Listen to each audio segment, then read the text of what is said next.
Pros and cons of living in Tuscaloosa, Alabama.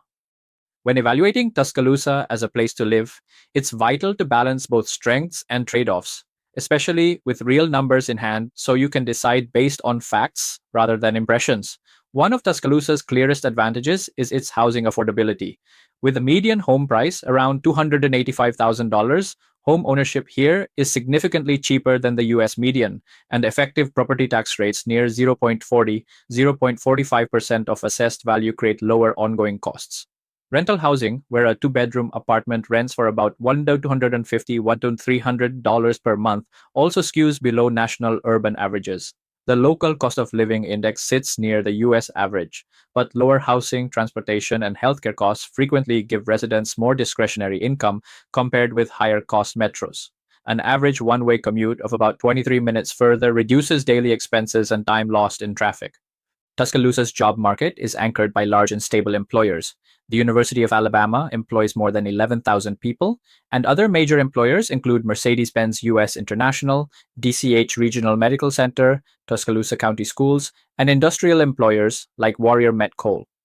The area's unemployment rate, roughly 3.3%, sits near national averages, and non-agricultural job growth projections through 2032 suggest continued expansion in healthcare, education, manufacturing, and logistics. Despite these strengths, Tuscaloosa presents clear challenges for some residents. Crime statistics show that both violent and property crime rates run above the national averages, in part because high activity and density near the university and entertainment districts boost incident counts. Neighborhood safety varies widely. Suburban pockets like Woodland Hills and Meadowbrook have much lower crime metrics, while central zones near the Strip and Druid City report higher rates. Climate and weather are another factor. Summers are hot and humid, with average July highs near 92 degrees and frequent thunderstorms, while Tuscaloosa's location in Dixie Alley means tornado risk is above the national norm, and heavy rains can lead to localized flooding in low-lying areas. Utilities, particularly energy for air conditioning, tend to run above national utility cost averages, which can affect household budgets. Education is a strong point in some respects, but more complex in others. Public K-12 systems have graduation rates in the low 90s%, and the student-to-teacher ratio, near 17.1, compares well with many U.S. districts. Higher education is exceptionally deep, with the University of Alabama's enrollment exceeding 42,000 students, plus Shelton State Community College and Stillman College expanding options. However, the concentration of students also influences neighborhood demand and rental markets, which can complicate residential choices for families seeking quieter environments.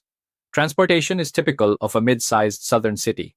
About 80% plus of commuters drive alone, with limited public transit options outside the campus-focused Crimson Ride system. This reduces dependency on expensive transit, but also means owning a car is a near necessity. Finally, while Tuscaloosa's median household income, roughly $48,500 in the city limits and about $63,900 countywide, is lower than many larger U.S. metros, those earnings are partly offset by lower living costs. But for professionals earning higher wages elsewhere, the income ceiling here may feel restrictive in comparison with metropolitan earners.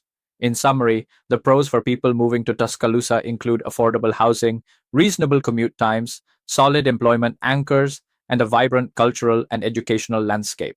The cons include higher crime rates relative to national figures, a climate with severe weather risk, transportation limitations, and a job market with moderate wage ceilings. Anyone evaluating a move should weigh these quantitative differences alongside personal priorities such as safety, career goals, and lifestyle preferences.